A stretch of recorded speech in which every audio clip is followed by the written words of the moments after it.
In today's video, I'm going to teach you how to log into FreshBooks. We'll start from a blank browser and end on your dashboard with simple tips to keep everything smooth and secure along the way.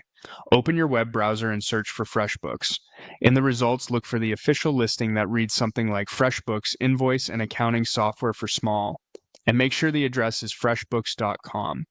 Clicking the official result helps you avoid ads or lookalike pages, and it ensures you land on the correct site. When the homepage loads, find the login link, typically located in the top right corner.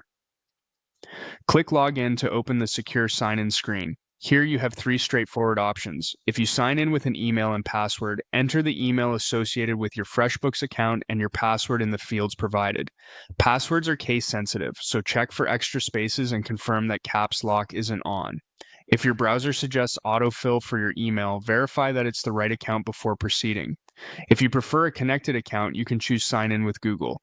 Select the Google profile that's linked to your FreshBooks account so the system recognizes you immediately. This is handy if you're already signed into Google in your browser and want a quick, secure login without typing a password. You can also choose Sign In with Apple. Pick the Apple ID that you use with FreshBooks and continue. This option is convenient on Apple devices and keeps your credentials centralized and secure.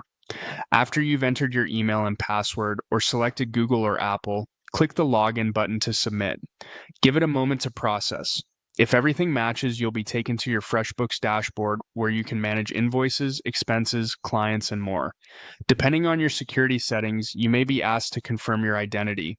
Just follow the on-screen prompts if they appear. A few quick reminders to keep things running smoothly. Confirm you're on the official FreshBooks site before entering credentials. If a login attempt doesn't work, double-check the spelling of your email and password. For convenience, consider bookmarking the login page so it's easy to return to later. And if you're on a shared or public computer, be sure to sign out when you're done. That's it. Starting from a simple web search, you've successfully logged into FreshBooks and are ready to get to work.